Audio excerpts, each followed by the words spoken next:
inside the unfamiliar, a representation of a ghost, a grotesque figure, a Banquo or a Julius Caesar haunting the stage, or a Heathcliff, or a Hyde, inside that kind of representation, i.e. as an echo of it, you see something deeply familiar. And I think when we talk in a moment about Estella and then we talk about Hyde, we'll see that within the text, characters are drawn deeply to Estella and deeply to Hyde. Utterson dreams of Hyde, for example, in Jekyll and Hyde. Now that's fascinating. Why does he dream of this man? And yet he cannot describe him. Here, Freud talks about something that I think was useful to us. Let me just read the quote. In the unconscious mind, we can recognize the dominance of a compulsion to repeat. And that's another thing that you might see within some Gothic narratives. That notion of repetition, and it's more the word compulsion. I always think this is the reason in a horror film, whoever it is going up the stairs to the attic has to go up the stairs to the attic, whereas anyone else would just go outside and say, whatever's going to happen is going to happen. Well, ring the police or just leave the house, it doesn't matter. But of course that's a boring film, isn't it? You've got to confront the unknown in a Gothic narrative. You can't just do the rational thing. Common sense would be so boring if it was in text, you know. This compulsion probably depends on the essential natures of the drives themselves. It is strong enough to override the pleasure principle and lend a demonic character to certain aspects of mental life. The reason I'm bringing this up is Freud is just on the cusp of engaging with the Gothic, and the Uncanny is a very famous essay, it's very readable. He just asked this question, why do we love being frightened? And he reads the Strand magazine, which is where the Sherlock Holmes stories were first published, I think. And he's in a flat with his family, not able to go out and write and study because it's the end of the First World War. It's 1919.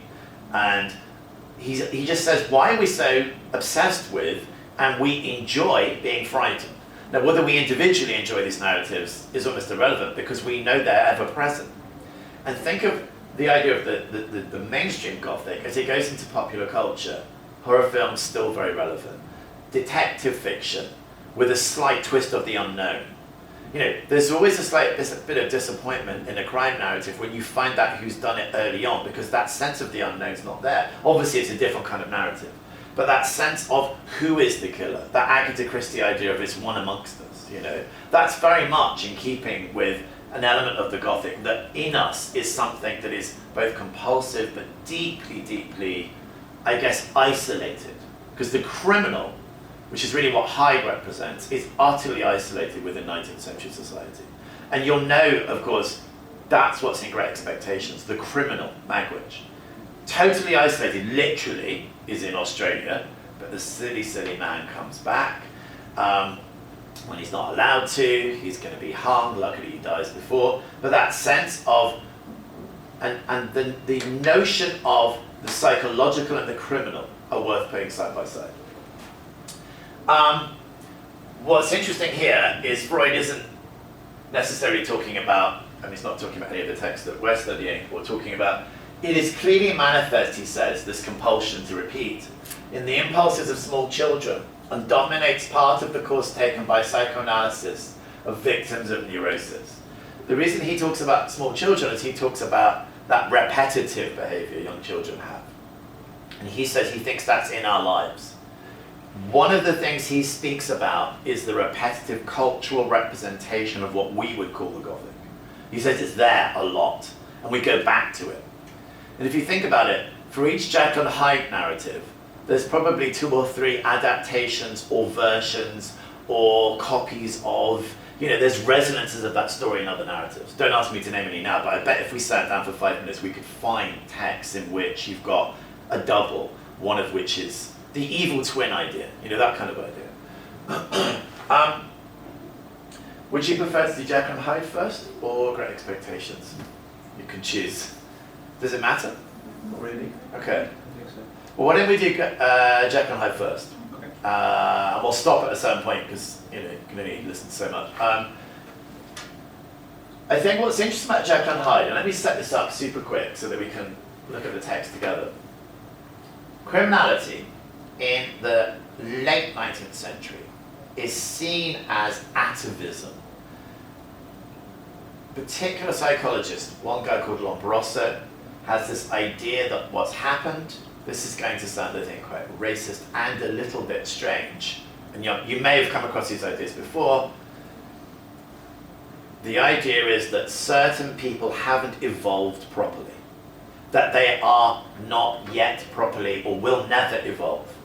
And so that criminal elements, and for our sake, Gothic elements, are us looking back, and that what we see mixed up in, and by the way, here's the link to Freud. Freud says we look back to our young lives, we look back into the id, the unconscious, and then we have these strange things occur. Well, criminals are used in Gothic texts, and they're seen as people who we once were, and they're not quite us. Partly it's called social Darwinism. It's not particularly healthy because it seems to be deeply racist. An example would be the fact that Hyde seems smaller, more animal-like. That term ape-like fury is there when he beats Carew to death. Rather conveniently, in a text with no woman in it of any note, and that's because, again, practically, if Hyde was married, the whole narrative would fall apart because she would just say, "Where were you?" You know? I mean, I think that's honestly the reason, and also it isolates them from society. And I think there's also a gay subtext, and I mean this just in a red herring. I don't know why red herrings are called red herrings, but we know what we mean by that. Utterson is meant to think that Jekyll is being blackmailed by Hyde. Not that Hyde is his gay lover, but that he's being blackmailed by him. I've not come across an undergraduate who thought that immediately, but I think if you read it in, 1882, I've forgotten exactly when it was published, 82 maybe, 86 probably, you probably would think, okay, that's what that might be. And then the reveal is, I only realised this, I think I might have said this to you, Fiona, I only realised this when I was sitting in a class looking at all the books. You know the term spoiler, of course. Almost every copy of Jekyll and Hyde contains the spoiler because it shows two men side by side. And can you imagine, because we know the story, but what's interesting is you're meant at the end to go, oh, okay, right. But of course we know that, we know that already. So we are always rereading this text. We know it, which I think actually I should say, teaching undergraduates presents a real problem because most undergraduates, although they read it, when they write about it, they're writing about plot, the plot that's in their head, and I hope this doesn't sound critical of undergraduates, I don't mean to, they're writing not about what they've read, they're writing about, not plot, but story. Story being their version of events, plot being how those events happen. And I wonder if when you teach this, you might find that a little bit. And it doesn't mean that everyone does badly, what it means is they've got the story, they know the story so well. And that won't be the case and isn't the case for Great Expectations when I teach. It's just fascinating to have that, something that's already familiar. I mean, I don't know if how old are the people going through that you teach? 15 or a bit younger? 14, 15. Okay, so they would be, I'm pretty sure, aware of the story, I think. Yeah. I mean, if you ask, and I don't know the answer to this either, if you ask people where did you get this idea of Jekyll and Hyde from, it's very hard for them to say. I don't know when I first, I certainly knew it before I read it. Yeah. The Page Master. In what? Page Master. What's Page Master? You know that really, the children's film from the 80s with Macaulay Culkin, Oh. he goes inside the books. Oh, excellent. Oh, yes. Some of those Brilliant. They go through his, Wow. through Hyde's lab, and that's where they pick up horror. Is one of the Wow, books. that's excellent, yeah. So you know. I don't know how to watch this. I think I watched it once, yeah. So God. in like early 80s. I think you might be the first person who's ever been able to tell me this is when I first encountered it, actually. It's also used in a lot of comic books, I think. Alan Moore. Alan Moore, okay. Extraordinary Gentleman. Yeah. That's probably where I first. Ah, yes, of course, yeah. Yeah. Fantastic character. And he's so well depicted in that, actually. But then I'd love to use it in class, but obviously a lot of it's way too probably, basic, yeah. But yeah, I'm sure you could use a bit of it. Yeah. But what's interesting is those two texts are varied, they're far apart, but that's what I mean by a trope. Because Alan Moore and whoever wrote that film and then, developed it, they're both drawing on Stevenson. Stevenson himself is drawing on the Gothic tales that he's read, both popular and major, Tranter and others. And it doesn't belong to anyone particularly. And I guess, even Freud, I wouldn't want to simplify Freud. I think a Freudian reading of Jekyll and Hyde can be really reductive. But that sense of saying, in us, we've got something that is, quite, it doesn't say disturbing, but could disturb our sleep. It's interesting that he also says that there's a demonic character to mental life if you think about repetition and compulsion. The example that he uses are a little bit boring, but if something repeats itself, can you imagine if you saw a face in a crowd in the city? I mean, in London you see so many people, but you don't really recognize them. But let's say you saw someone striking, beauty or not beauty, but if you see them again, that would be unusual, unless you were living in a particular street and saw them. But if you're in a city and you see them more than once, that is uncanny, because it's then suddenly very unfamiliar to have recognition, which is in itself something that says a lot about urban life. But it's anything that seems repetitive and strange would be one of the categories that Freud talks about. There's a lot to say about the uncanny, but I don't want to get sidetracked, but it's one of those things that a little bit of the uncanny, and let me just stop for 30 seconds and say that he cites things that move that shouldn't move, machines or any object that moves and you think, why did that fall off the shelf, etc., etc. Even though you could rationally explain why that happened, it still seems uncanny. He says automata, i.e. dolls or robots or whatever, well, he didn't say robots. He also talks about slippy, slidey, creepy, crawly things, mice, snakes, or whatever. And we know there's a sense of the animalistic there. And he also cites people who are having fits and very compulsive movement. And he's then not talking about representation, but people he might meet. Also doppelgangers. I don't know if that's really part of any of the narratives, except Hyde is the opposite of a doppelganger. But that sense of meeting somebody who looks exactly the same, but actually is not that person. Basically, anything that is immediately, temporarily unfamiliar is an uncanny element. The Gothic and the uncanny are separate, but I think it's just interesting listing those things. If you're teaching the uncanny, you could, I think, if a little bit of the uncanny would work quite well, because those are categories you can work with. And I'm certainly not trying to tell you how to teach, because you're the experts in that way. But there's a sense in which, well, you will be very soon, but there's a sense in which I know if I'm teaching a class and talking about identity and narrative, and I stop and say, okay, here are the categories of the uncanny, suddenly a discussion is there, and then it gets locked down again when we go back into, everyone writing everything down, which is in itself a massive displacement activity. When I first started teaching, I was so honored that people were writing down my words until I realized they could be writing down anything and they weren't listening particularly. And no comment on what you're doing now, but the people who just write everything down and don't look up, or just poised, but aren't replying, I mean, it didn't take me long to realize that it wasn't the best thing in the world. Let's talk a bit about Jekyll and Hyde. What's interesting about Jekyll and Hyde is partly that it is a text that tells you the story twice. The last chapter of Jekyll and Hyde is not to be trusted at all, but it tells you, trust me, I'm a doctor. It's fine, I've got a couple of degrees, and it's a full statement of the case, but it isn't. It's very much a subjective, here's what here's my version, he's saying. Well, sorry, he's not saying. He's taking on the authority, the mantle of the Victorian educated professional, which has a lot of weight in the 19th century, but one of the fascinating things about the whole text and also the full statement is that status is questioned really intensely by the fact that he's saying, trust me, and then he's saying, by the way, I turned into a weird guy and spent most of, I don't know how long, wandering the city. Do you know Jekyll and Hyde well enough to, I don't want to put anyone on the spot.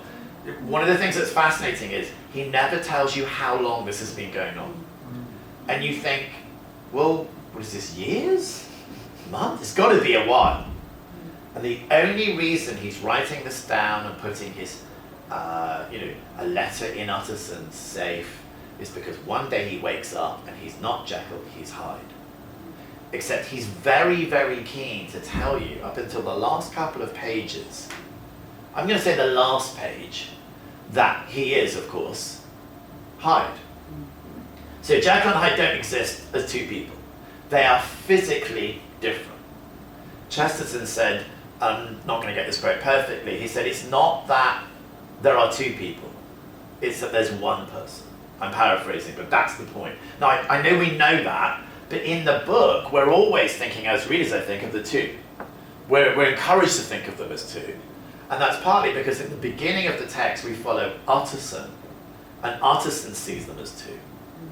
And it's Hyde who says, and this is my point about the spoiler, because we've now got two readings. Utterson we're meant to believe, and I think I think he himself, it's not that he's duplicitous. Sorry, that's the wrong phrase. We call it unreliable. You may be aware of the unreliable narrator. Unreliable narrators are fun. They're very modern. There's various unreliable narrators. Pip is an unreliable narrator, really, in the sense that we know he's full of passion and makes bad choices.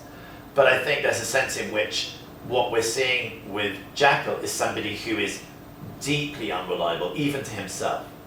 And my argument is simply this. In the last 2 or 3 paragraphs of the story, all the way through, so in the last chapter he's saying, I'm Hyde, I was in no sense a hypocrite, etc., etc. And in the last 2 or 3 paragraphs, he then starts blaming Hyde and saying it was him. He's the one who did it. He's a bad man, that man. And you think, but you were just telling me it was you.